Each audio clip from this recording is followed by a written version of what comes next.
Okay, so with that, we're going to get started on the second to last section, Section 5, Understanding Affirmative Asylum, which will be presented by Cori from Human Rights First. With that, I yield the floor to Cori. All right, good afternoon, everyone.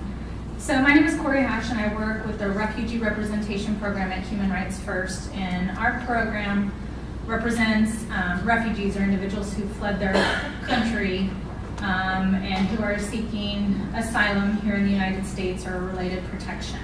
And we help guide them through that process and related processes here in the United States. The majority of our work is done on a pro bono model, so most of our cases are handled by pro bono attorneys. And I do have information, should anyone want, about our pro bono opportunities up here. We do have offices in DC, New York, and Houston, and handle cases in those metropolitan areas. So I am going to talk a little bit today about the affirmative asylum process and really just going over, although Rachel covered it earlier, the basic definition that asylum is based on, the elements of proving an asylum claim, what kind of proof and corroboration you have to have in order to be granted asylum, some of the bars to asylum and the benefits of receiving asylum, and more specifically the affirmative asylum process, exactly what happens in that, and then what to expect in that process. So sort of the foundation of asylum law is the refugee definition, and this is an international definition that was established in the UN Refugee Convention. And it's really, I know Rachel did give this definition earlier, but it's broken down in sort of the way that I see it in 5 elements. You have to be outside of your country of nationality or your country of last residence.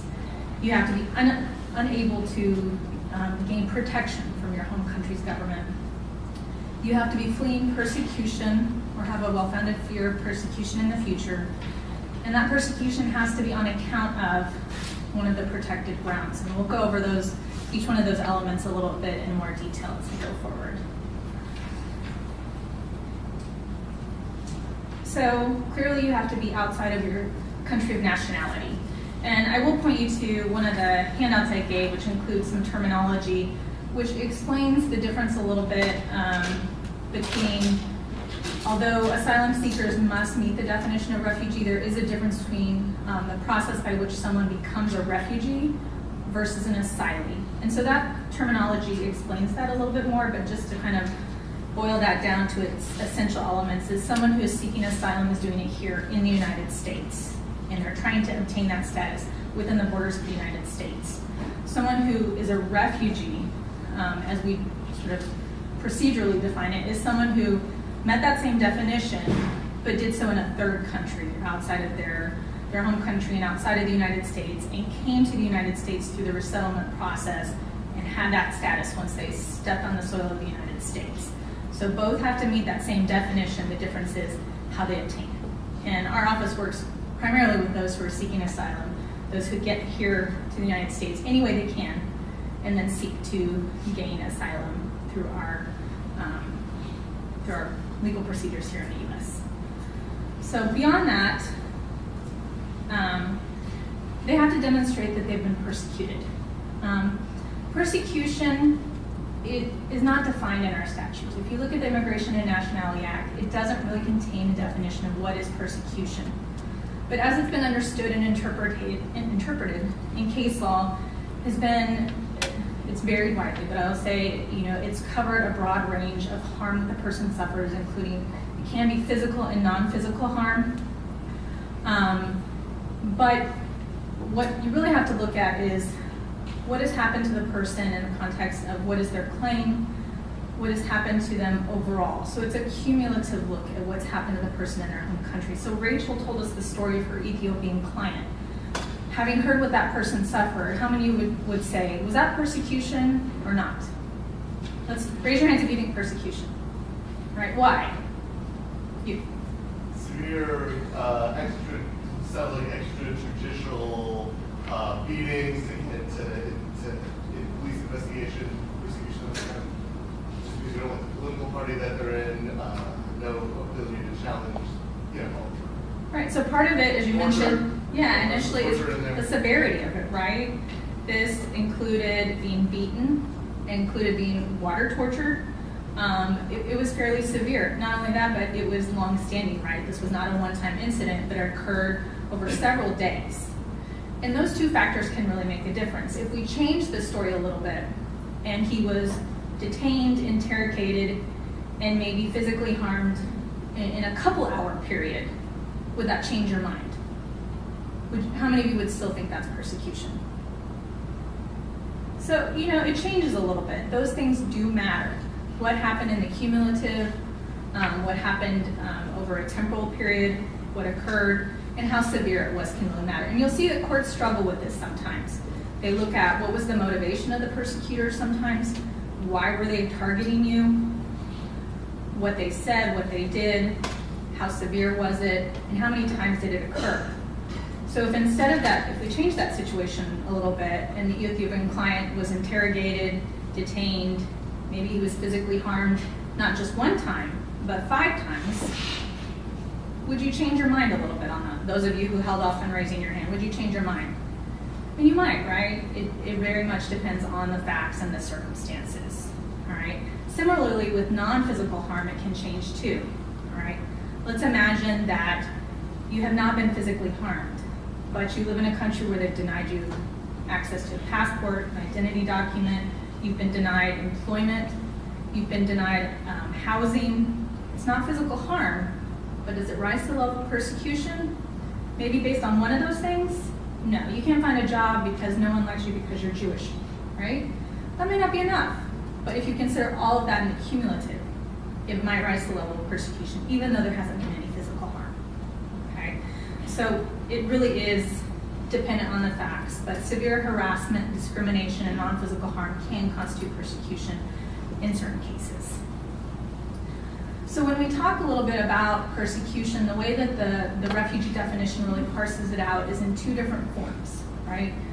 And by that I mean you can come here fleeing persecution in that you've already suffered persecution in the past, right?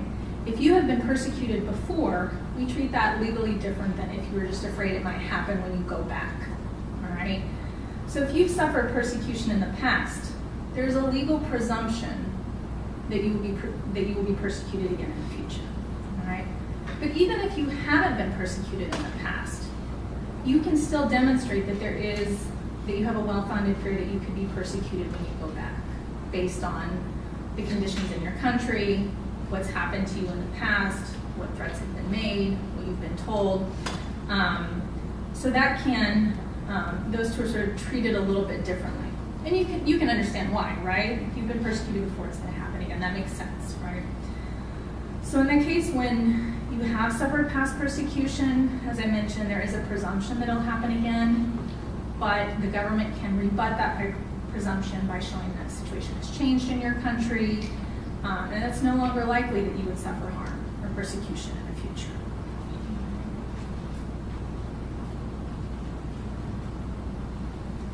So when I talk about future persecution, though, the way that it's phrased is well-founded fear. Right? I think this again is sort of a term of art that's not defined in the statute, but courts have taken a look at it and they say it's a reasonable possibility of persecution. Right? It's a fairly, I like to think of it as a fairly low standard, and courts that have taken a look at this have said, this doesn't mean that you have to show 100% that you're going to be persecuted if you go back. In fact, it doesn't even mean that you have to show 51% chance that you'll be persecuted in the future. You have to show a reasonable possibility, which can be as low as 10%, right? Reasonable possibility, right? But when courts and when the asylum office is looking at someone's fear of persecution, you have to demonstrate 2 sides of that. You know, your own personal fear, the applicant, why are you afraid of going home? What do you think might happen to you? There's subjective fear, right? And that means that they have to tell a story that we believe, right? And this means their credibility in telling what happened to them is very important, right? But on the other side of that, it has to be an objective fear, right? There is some corroboration, there is evidence in the record that can show that it is likely to happen to you. So it's sort of a 2-sided evaluation.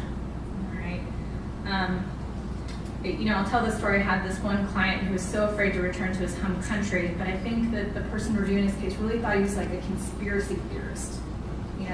He truly believed that he was going to suffer immense harm if he returned to his home country. But it was very difficult to prove outside of his head that it might happen, right? And ultimately, the judge questioned whether he could meet that objective element, right?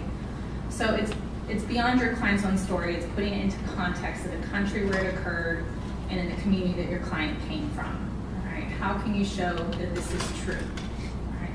And, sometimes it is difficult, particularly when country conditions change, all right? Let's think back to 1994, when the genocide in Rwanda began.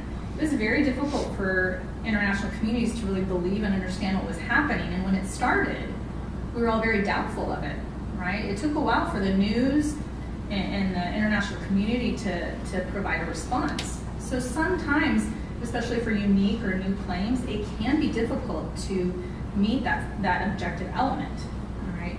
But, it can happen, and you need to sort of set the context, prove it.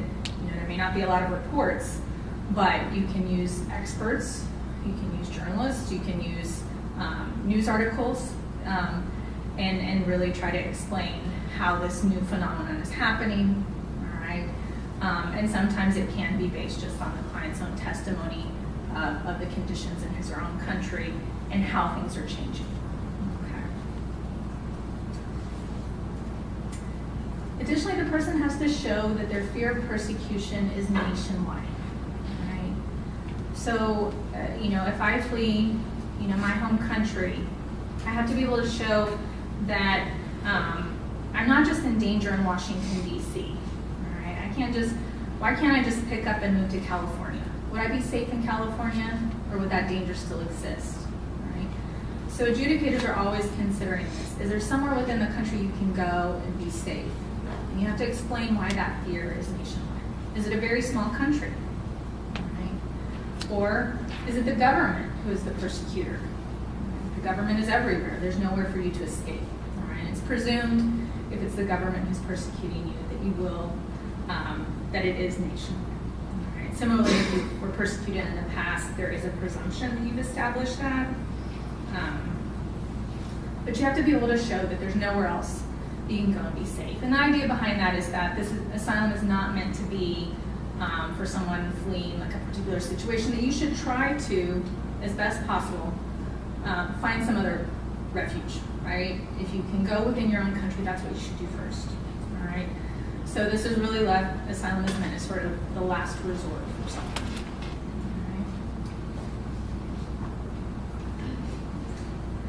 All right? Just kind of as a continuation on, what is a well-founded fear? We do have cases where individuals have suffered severe persecution in the past, but perhaps the conditions in their country have changed such that they might not be likely to suffer that same sort of harm if they returned. And we have what we refer to as humanitarian asylum, or often referred to the case of matter of Chen, which this is based on, which is to say, I'll give the example again of Rwanda. If someone suffered, severe persecution as a result of the genocide, okay, that was 1994, it's been 20 years since. It's unlikely, based on, your identity, that you would suffer that same sort of harm, okay? But if the harm was so severe, all right, you met your burden of showing past persecution, but you would suffer other harm in your home country, okay? You can establish, a claim for what's called humanitarian asylum, right? And examples of other harm that the person could suffer would be maybe there's access to mental health services that you would not get there. Maybe there would be discrimination, but perhaps not persecution. They could be family ties here in the United States. It could be access to medical care here in the United States for, symptoms or scars of your persecution. It can include a host of other things that go beyond what we look at when we talk about asylum.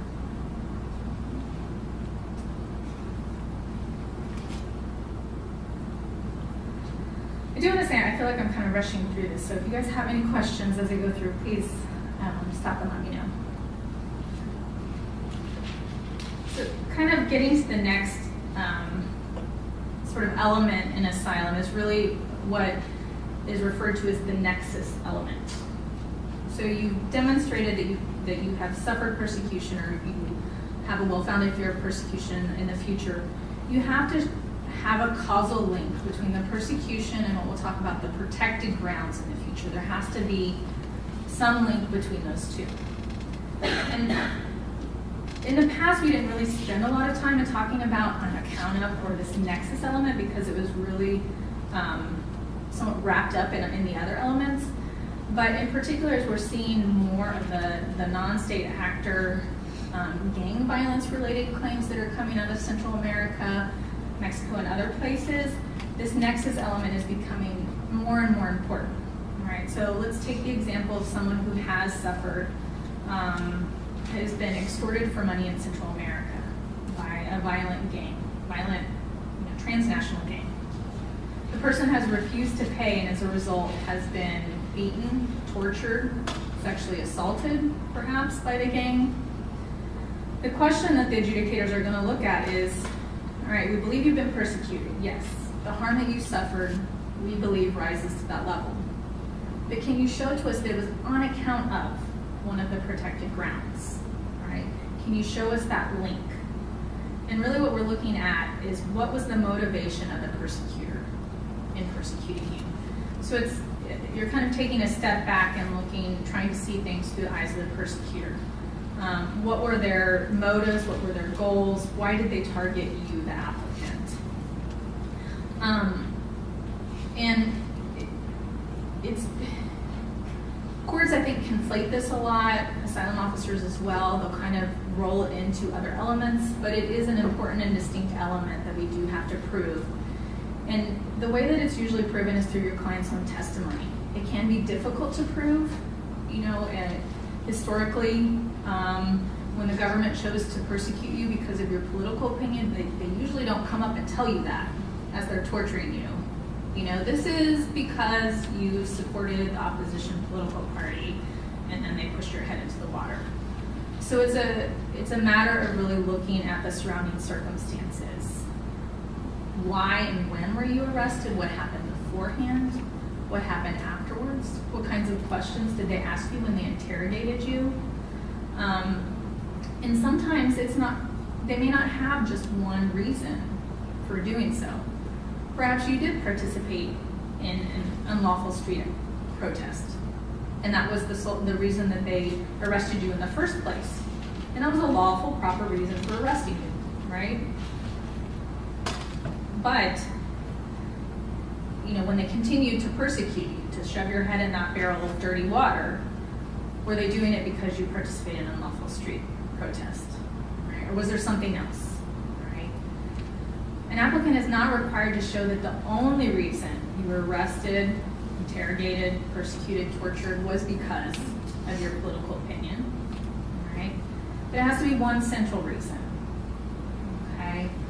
So, again, this is usually through circumstantial evidence, what you're looking at, but you need to really, if you're working with an asylum applicant, kind of talk to them about all the surrounding issues, okay? Because usually the devil's in the details when it comes to identifying and proving the nexus element.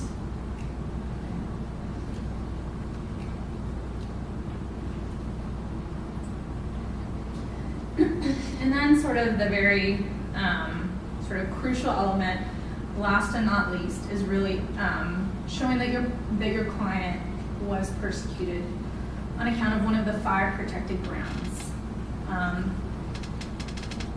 These again are established by the refugee definition, and they include race, nationality, religion, political opinion, and membership in a particular social group. So race and nationality are typically very straightforward. We understand them. They're concepts that we usually self-identify or identify others here in the United States based on this categorization.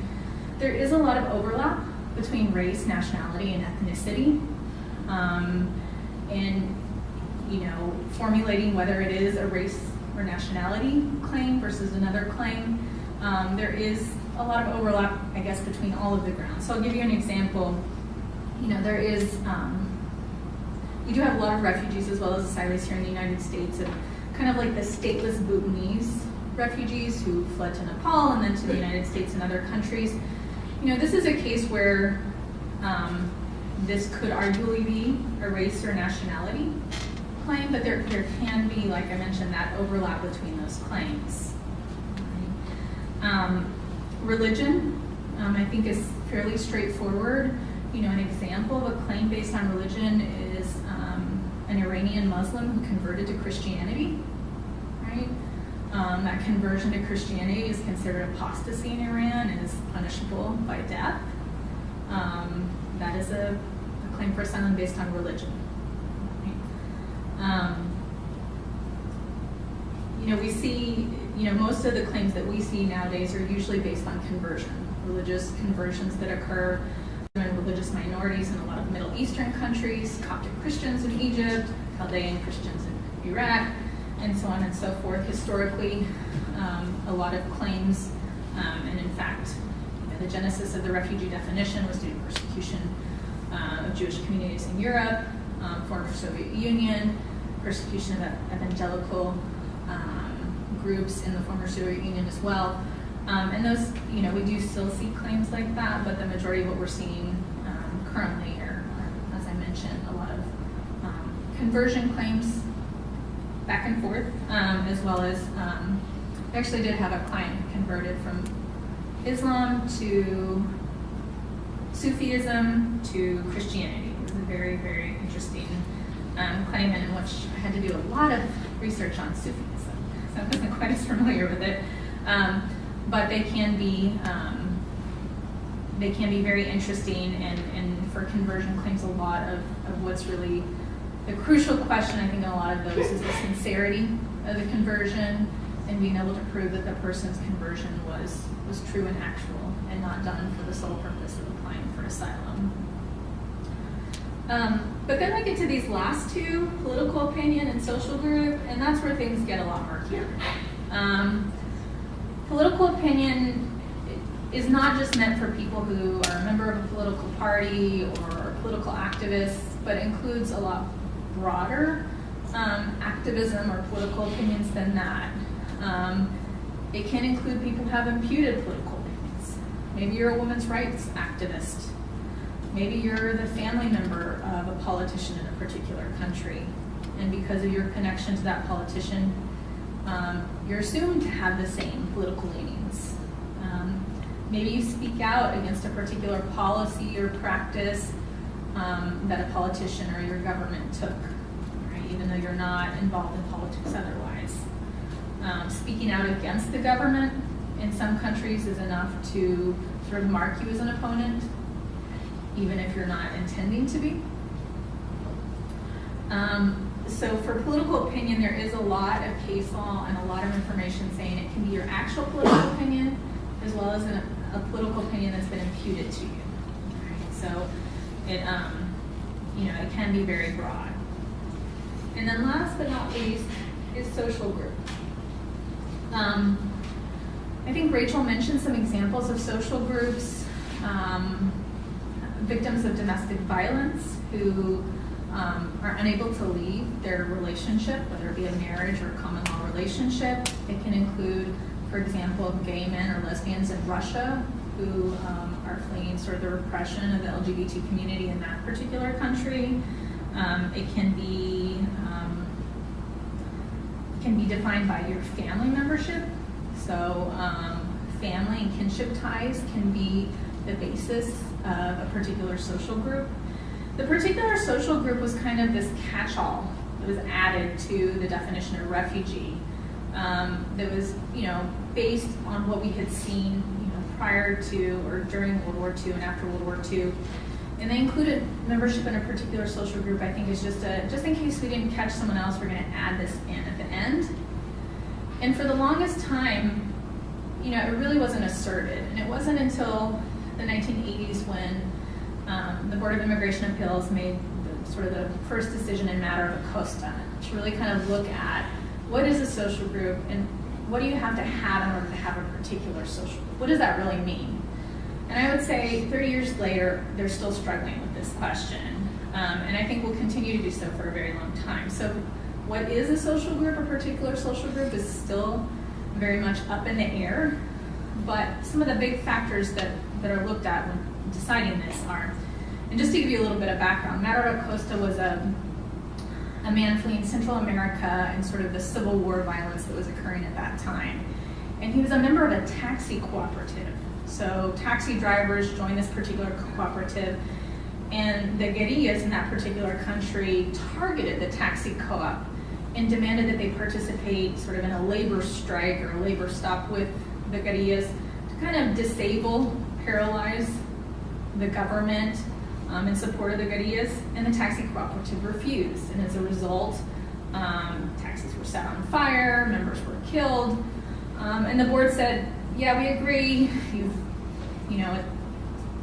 persecution is, it's possible you could do that, but we're just not in agreement that that's a particular social group. All right, taxi cooperative. So if I throw that out to you, what do you guys think? Members of a taxi cooperative. Does that sound like a particular social group as you would define it in your own opinion? Yes, why? I think that the people that were against the created social. Yeah, so it was defined by the guerrillas who acted against them. And it was defined even by themselves. They said, we're going to form this group and present ourselves to the rest of the community. Seems like there might be a problem with immutability, because you can always switch jobs maybe, or... You can always switch political parties and religions too. So that's what it boiled down to, really, is this question of what the board referred to as immutability.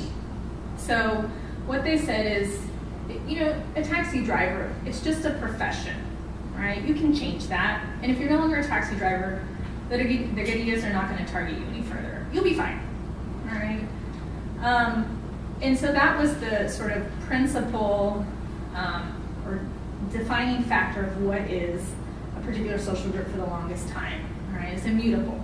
And they sort of define that more particularly to say, you share a common characteristic that is immutable, which is to say you cannot change it or you should not be required to change it because it is so much a part of your conscious or your identity. And being a taxi driver isn't that. You can change it, and it's not such a part of you that you can change it, because that was the argument they made, or that was an issue raised with religion and political opinion. You can change your religion, you can change your political opinion, but we shouldn't ask that of you in order to apply for asylum. But the board thought differently of a taxi cooperative. Yes? So let's say that there's a country that persecutes everyone who's in a trade. You have trade unions, let's say it's, or independent. Or the opposite. I mean, if you're in if you're in a communist country, the workers have seized the means of the country, you're really volunteer to particular, you identify where as a worker of the X, X industry. I don't know. These are hypothetical. Well, historically, the immigration courts and the asylum offices have recognized labor unions, trade unions as being a viable claim. And part of that is because I think they saw it as more political than the taxi cooperative, which they saw as purely professional, right? You're an attorney, but it's not so, not such a part of you that you couldn't just leave it. It's a job. It's just a job, all right? A trade union, they sort of said is more than that, all right? There's a lot of disagreement. I'll be the first to say that. So the immutable was part of a common immutable characteristic was really the defining or the definition of a particular social group until the last few years. And last year, the Board of Immigration Appeals issued what they called clarifying decisions to kind of give us a better way to define these groups. I will admit that obviously I've identified my bias. I don't think they're necessarily helpful, but and they're kind of backing themselves a bit into the corner by trying to create these, kind of three things you look at, but we're going to be fighting this fight for a while, I think. So in addition to immutable, they said that the group has to be particular. right? So it has to be defined with particularity, right? You look at it, you can see it, you know, it's a cognizable group. It's defined, it's narrow in scope, and it's not circular, is kind of what they've said. And so it can't be defined by the persecution itself. And a lot of that was driven by some of the gang violence, or all of this, honestly. The narrowing of the particular social group has been driven by, I think, the court's fear of the floodgates of gang violence-based asylum cases. So they said it has to be defined particularly, all right? And then last but not least, it has to be socially distinct. So this goes into how does your community or the society view you, all right? How within your culture and your country is this group defined? Do they see you as differently? And the board did give us a helpful example, I think, in this area and say that, for example, land ownership in the United States or Canada is not socially distinct, right? We don't classify people by owning land here in the United States. But in a developing country, land ownership may be a very distinct characteristic. And within that culture and within that country, land owners may be a particular social group. So socially distinct is very much dependent on the particular country, the particular community, and the particular culture, okay? So, you know, you look to context to be able to develop whether it is socially distinct. So these are the 5 grounds, right? I will say, I mentioned before, there's a lot of overlap between the grounds, and an asylum claim can be based on more than one ground. If at all possible, you should assert any and all grounds possible. I'll give you one example. Here within the Washington, D.C. area, we have a large community of Uyghurs from China. How many of you are familiar with the Uyghurs community? So the Uyghur community is they're from a particular region in China. It's an ethnic group, but also defined by history as well as their religion. So they're largely Muslim, right? The Chinese government has sort of, over years, sought to sort of repress the Uyghur community and differentiates them from what they consider the Han Chinese community, so the rest of China, although there are distinct ethnic groups, I guess, elsewhere. But the Uyghurs have sort of been a little bit autonomous, a little bit independent. They've fought for independence previously in the past. So this community is defined by their ethnicity, they're defined by their religion, and in many ways they're defined by their political opinion, right? Because of this quest for independence, which continues until this day. So in a case like that, a person may have 3 to 4 different grounds when they seek asylum. If you have a Uyghur asylum claim, you want to assert all 3 or 4 of them that you may have, okay? Because you never know which one will stick. I'll give a couple other examples. We had a case in the past of an activist from Africa who worked on behalf of gays and lesbians in his home country. All right. So let me just throw out to you, right? He's a gay man, right? He's an LGBT activist in his home country. What grounds would you guys assert if you had that client? Yes.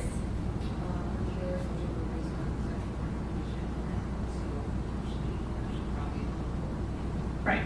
So you've got the potential there, his own sexual orientation, which defines him. Again, that would be dependent on the particular country, all right? As well as his political activism on behalf of other LGBT within his country. So you want to assert both of those. Right? Another example that we see occasionally, or in the past too, not so much in the DC area, but there are communities in New York, etc., is the Garifuna, which is an ethnic community, largely in Honduras, but in Central America, that descended from African slaves who came to Central America, and they're based largely on the Atlantic coast of Central America. And their communities have existed somewhat isolated for a long time in those countries, and they own land now, which is very valuable potential tourism property. So the Garifunas are African Honduran or African Belizean, and they also have this land ownership issue where the government has been coming in, there have been clashes, sometimes political, sometimes physical, over this issue of who owns the land. So I'll throw that out to you. I know I'm just giving you a brief outline. What kind of claims or grounds would you assert in that particular situation?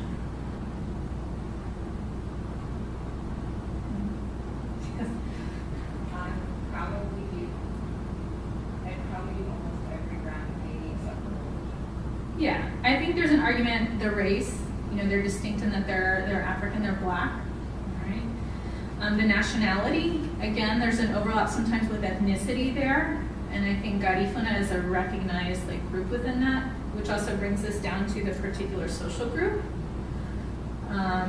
Is it immutable? Can they change in Garifuna? No. Is it particular? It's fairly well defined, right? It's discrete and particular, the way it's defined. And is it socially distinct? Right? It's a question of how are they perceived in that particular country, in that community, but for the large part, they are defined as Garifuna, right? And then political opinion, the land ownership. They're standing up for their land rights, that opposition to the government policy to take that land, to put resorts on the beaches, is an expression of a political opinion. So absolutely, I agree. Okay, so the grounds are very, in some ways, nebulous and they can overlap a lot, but it's best, if possible, to claim any and all grounds that you possibly can in any case. Yes? When you're serving multiple grounds, do you serve them the subsequent ones in the alternative, or do you make it complete? Well, I did not bring a copy of this application, but when you take a look at it, you have one spot where you assert all grounds, and you don't have to assert them in alternative. You just check off all those boxes. Obviously, when you're presenting the case at the asylum office and you have a chance to give your closing statement or to make your legal arguments in a little letter brief, you'll want to start with the strongest one, the one that you feel has the best chance of succeeding, but you'll want to go over all of them. Yeah.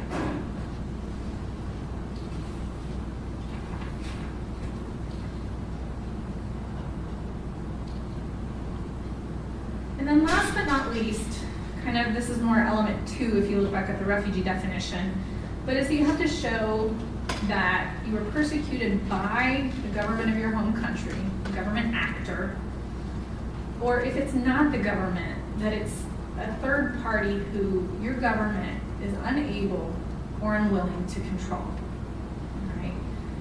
So I kind of will go back to this example of a woman who suffered years of severe domestic violence in her home country. All right, who's the persecutor there?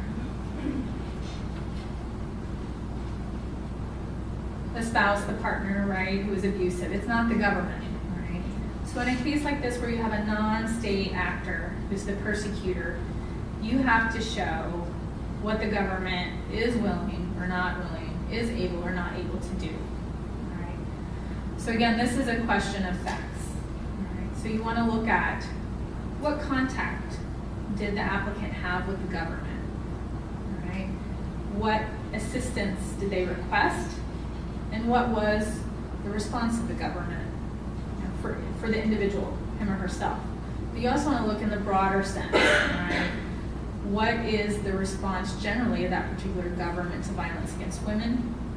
What are the laws against violence against women, against domestic violence? Is it criminalized at all in that country? What are societal perceptions of domestic violence?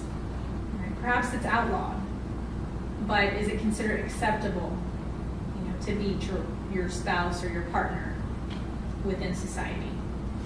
Right? And sort of overall, what are the resources available and sort of the systematic government agency response to the persecution? And so you kind of want to give an overall presentation, and you want to, if there are laws against domestic violence or against whatever persecution it may be, how are they enforced? Are they enforced at all? what's the reality of those laws in the particular country? Similarly for sexual orientation, while many countries homosexuality may be outlawed, it may be criminalized, in a lot of countries it's not. But what we find is that the government sort of either participates or accepts and encourages sort of societal persecution, harassment of LGBT communities within their own country. Russia being one example, and there are many others. So an asylum claim can be based on a private actor's persecution of an individual, but you have to show the government's failure to act to protect that person, okay, whether willingly or not. Okay, so it's an unable or unwilling. Right? Maybe they're not willing to provide protection, or maybe they're just not able to. Okay, so similarly in gang violence-based claims, it just seems like the countries in Central America have just thrown out their hands and said, we can't control this. They've taken over. What do you want us to do? Right? Maybe there's a level of corruption there, but largely it's a failure of the state. They're just not able to control that violence. Right?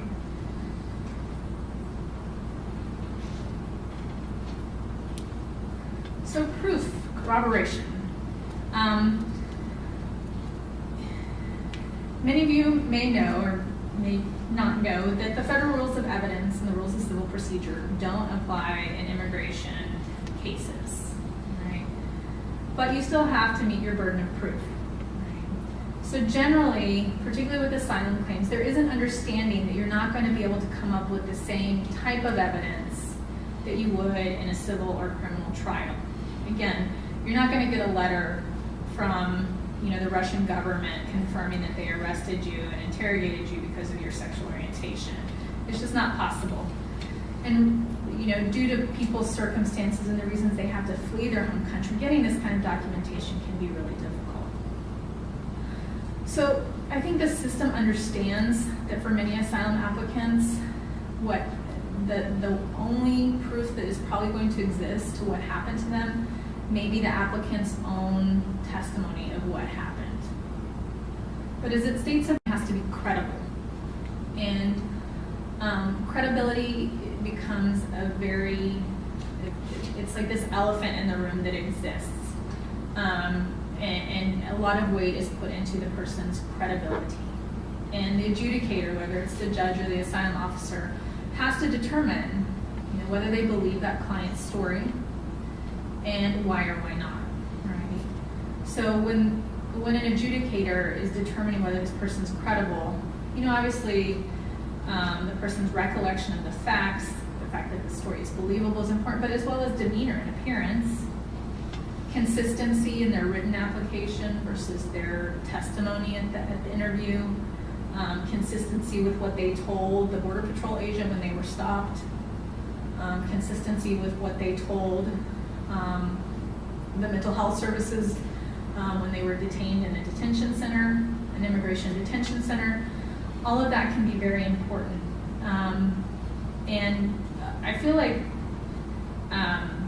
as well as, I guess, in the context of what's going on in the country. So most adjudicators, whether they're asylum officers or immigration judges, are fairly knowledgeable about conditions in many of the countries from which our clients have fled. And so they will have a knowledge of what's going on. But as advocates, our job is to demonstrate what is going on and to show it to prove sort of consistency with our client's story and to make sure that we review everything within the record, right? Whether it be the client's affidavit, the client's application, the client's psychological evaluation, or if they've had contact with immigration authorities with any documentation from those immigration authorities to ensure that the story is consistent and to have a plausible explanation if it's not. Right? I don't know how many clients I've had who were apprehended at the border and are usually provided with a statement that summarizes the interview they supposedly had with the Border Patrol agency, and they always have to ask, do you have any fear of return to your home country? And it always says, no, I came here to work. And you'll see it over and over again. A 3-year-old child will say, no, I came here to work. So we all know that some of these documents are template documents that the agent may or may not have asked, and there are reasons why there might be inconsistencies. But having a credible story and getting the really nitty-gritty detail of what happened in your client's story.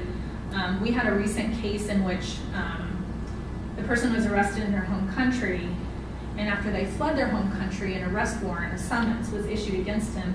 It was hung up in the courts or in the police stations around the country, and he provided a copy of that summons at the asylum interview. And the asylum officer was like, where are the staple holes? Where are the push pin holes? So there's a really focused level of detail in asylum cases that you really have to poke holes in your client's own story and look at it critically, because little things that seem plausible to you can sometimes undermine a client's story, right? And it's only on having that critical eye that you can kind of say, oh, this is what happened. It was in a glass box and it was not stapled. All right, so credible testimony really just goes to the heart of the claim. If you lack credibility, your claim is going to be denied. All right. In addition to your own testimony, adjudicators can request corroborating evidence. All right.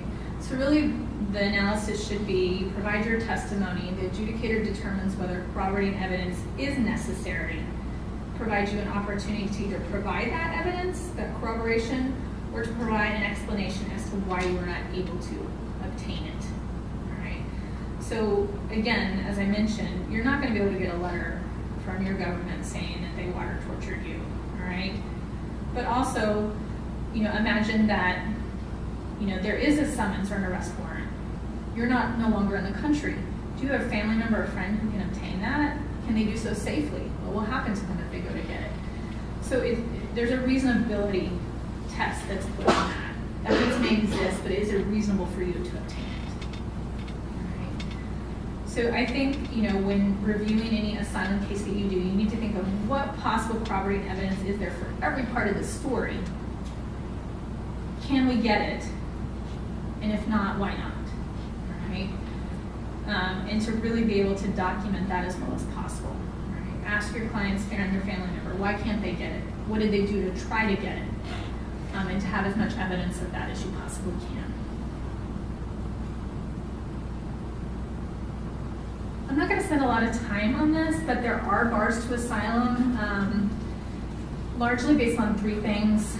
An applicant's criminal history, either in the United States or outside of the United States, can bar a grant of asylum. There are terrorism-related bars. I will say terrorism under the Immigration and Nationality Act is defined very broadly and includes a lot of groups and activities that neither you nor I would define as terrorism, but that can bar a person from being granted asylum or any other protection. And then sort of procedural stance, and those are the ones I actually wanted to focus on a little bit, is that there's listed there firm resettlement. So this means that if your client fled his or her home country, I'll give you an example. We had a client who was Tutsi in Rwanda. He fled to Congo, the Republic of Congo, and lived there sort of unharmed for almost 20 years before coming to the United States. This person may have been firmly resettled in the Republic of Congo. They went to another country that gave them protection. There was no need for them to come onto the United States. They should have just stayed there. But the question beyond firm resettlement is not just how long they were there, but what kind of status they had while they were there. Were they able to work? Were they able to travel freely? It has to be almost equivalent to what we sort of hear as our permanent resident status in order for it to be firm resettlement. The fact that someone was there unlawfully, had no ability to work, is not considered firm resettlement. Safe third countries is similar, sort of an agreement with Canada in which someone goes to Canada and applies for asylum. That's their one shot, right? They can't then come to the United States, barring a few exceptions, and then seek another shot here in the United States. We don't see a lot of these down here in DC. I think it's more common up in Buffalo and Seattle, etc. And then last but not least, the most important one is the 1-year deadline. So anyone who wants to seek asylum in the United States needs to apply within the first year of arriving in the United States. So the date that you come to the United States, that clock starts ticking. All right. And this 1-year deadline was imposed. It didn't used to exist, but there was a lot of misuse or abuse of the asylum application program prior to that, and so the law now says if you come here, you need to apply as soon as you can. All right. So the applicant has to show that they have applied within the first year of coming. So usually, a lot of our clients come, they enter here with a tourist visa, or maybe they come as students. They have evidence, they've got a stamp in their passport. You know, good to go. You're all done with that one, right? But occasionally you will have cases where perhaps the person came to the United States unlawfully and they crossed the border, but were never apprehended by immigration, right? There the burden is on you, and you need to have some pretty, or similarly, they enter with someone else's passport. You have to show, you have to connect the dots and show when they entered in order to show that their application was timely or within the deadline. Just to know, we were talking about unaccompanied alien children. The 1-year deadline does not apply to unaccompanied alien children, all right? And generally it's understood. There are exceptions to the 1-year deadline. And being a minor, having a legal disability of being a minor is considered an extraordinary circumstance that would be an exception to the 1-year filing deadline for those children who aren't unaccompanied. Other exceptions include changed circumstances. Maybe you came to the United States to go to school here, everything was lovely, and then there was a coup in your country. And now, you know, your family members are being killed or targeted.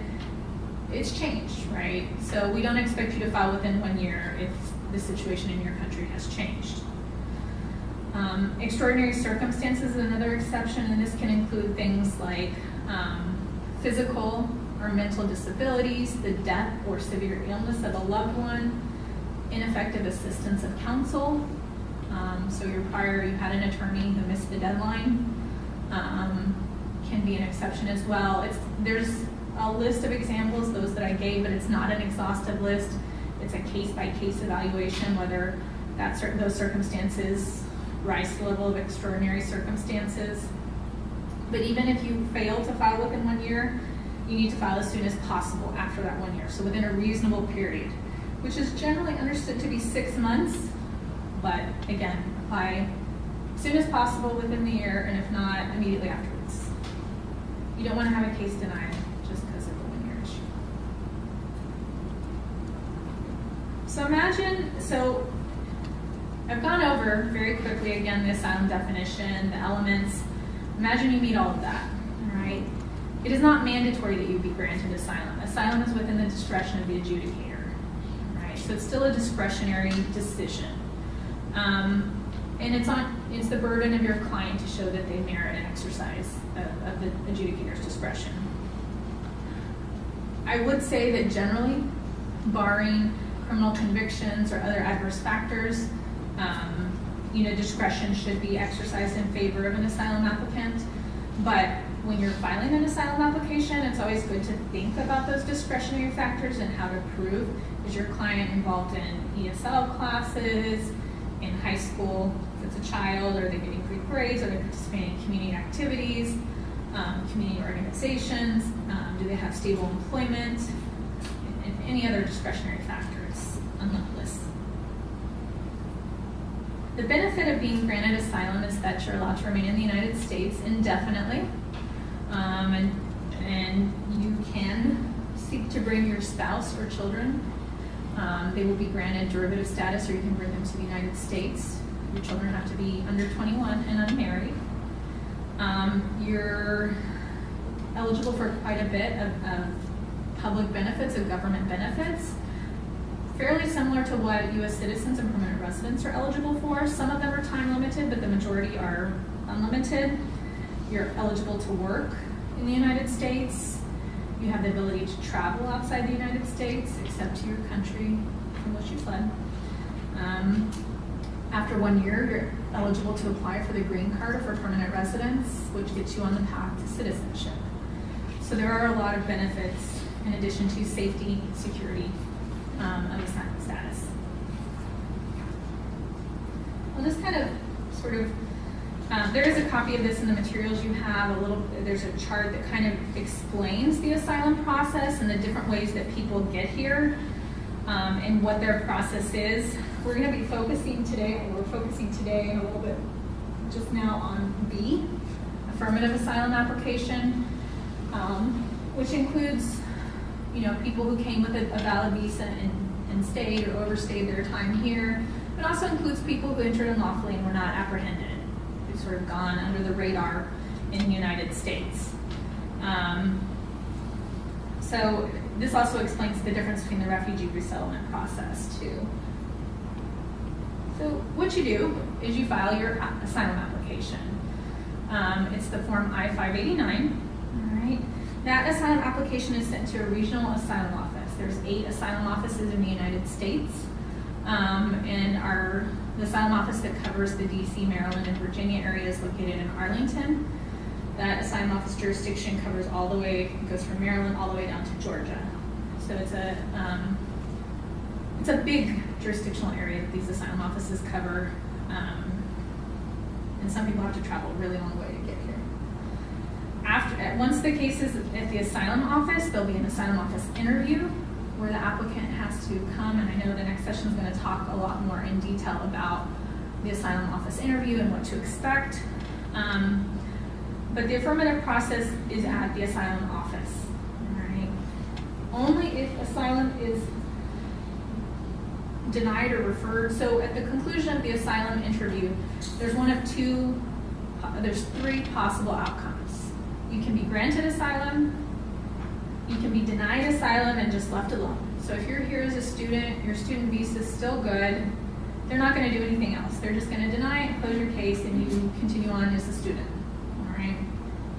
However, if during that time that your asylum case was pending, your visa expired, you've fallen out of status, or you never had any status to begin with, your case will be referred to the immigration judge, and you'll do the defensive process where you have a chance to kind of get de novo review of your asylum application before an immigration court. And then ultimately, you can seek review of that with the Board of Immigration Appeals or the U.S. Circuit Courts of Appeals.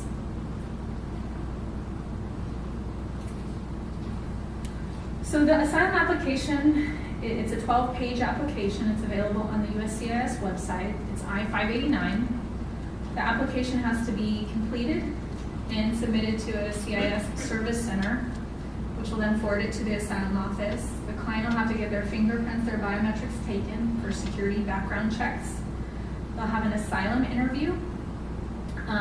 In the past, the law states that asylum applications are supposed to be adjudicated within 180 days. In most cases, we're referred for an asylum interview within 45 days, most. The priorities have changed somewhat now, and cases are taking a little bit longer to get scheduled. And we're waiting to see kind of how that's going to shake out as to how long they're taking. But it's not going to be 45 days, so it will be much longer. You are required to submit any supporting documentation, proof of identity, etc., and we'll talk a little bit about that, at least 1 week prior to the interview in triplicate. You attend your asylum interview, and then you will return usually in 2 weeks to pick up the decision. So what kind of evidence would you use to support your asylum application? You need to be able to prove the applicant's identity. Birth certificate, passport, government-issued ID from the home country, school records, whether from the United States or abroad. I think Mari mentioned documents from the Office of Refugee Resettlement if it's a child that establishes identity, proof of their date of entry into the United States. This can be a stamp in the passport, this can be what we call an I-94, which is the proof of entry. It can be travel tickets, hotel tickets, as well as proof of when they were outside of the United States. Okay, to prove they were here or they were there until a certain point. It can be statements from people they know, affidavits, etc. Almost all asylum applications should be accompanied by the applicant's own statement or declaration of their story, essentially, in sworn statement format of why they fear returning, what's happened to them, and providing sort of context for what's gone on. There is some sort of, I guess, conflicting opinions among advocates as to how detailed this declaration should be, and there's a fine line in preparing your client's story between providing so many nuanced details that your client is unable to testify consistently with it at the asylum interview or at the hearing, versus not providing enough detail to meet your credibility test. So there's no one good rule for that. It's just something to be aware of. If your client falters on dates, you need to be prepared for your declaration to put that in context and to give explanation. Similarly, if you're working with child clients, you can't expect it to be as detailed. And I don't think that most adjudicators expect it to be as detailed and lengthy as they would for an adult client. Additionally, if your client has suffered any physical harm or trauma in the past, you want to get forensic medical and mental health evaluations. And there are, for those of you doing them pro bono, there are organizations here that provide those pro bono for the client. Sometimes there can be lengthy wait lists. And Georgetown is supposed to be opening up a new clinic this summer to provide those kinds of evaluations. So we may have more opportunities. Julie, how am I doing on time? I'm totally. Yeah, I just realized, and I'm like so lost now. It's how much time I have. Okay. All right.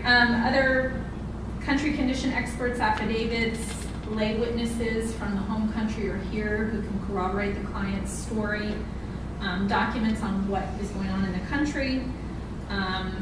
We recommend a very short letter or brief or memo explaining the legal basis of your client's claim, and then other evidence or documentation particular to your client's claim.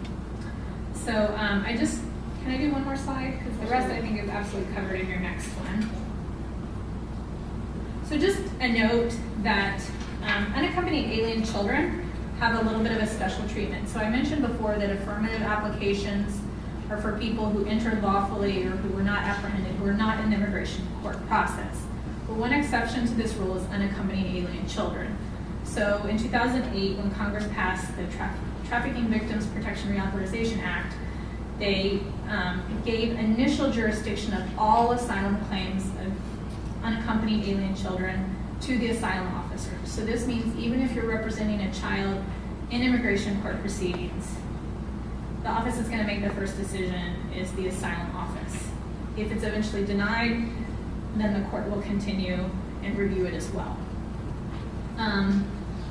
Who is an unaccompanied alien child? If a determination was made by the Department of Homeland Security or Office of Refugee Resettlement in the past, that determination is usually recognized and binding on the courts and the agencies. But if your client was not in ORR custody, they can independently prove that they're an unaccompanied alien child through other evidence and gain these protections.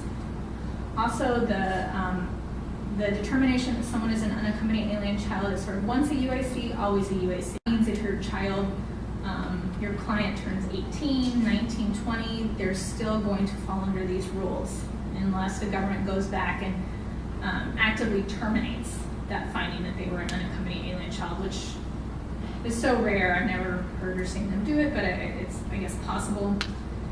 And then last but not least, asylum applicants filed by juveniles are given priority in scheduling. So those are going to be scheduled much more quickly than your adult clients. So I apologize, I'm out of time, so I'm going to end here so that we can get to your interview.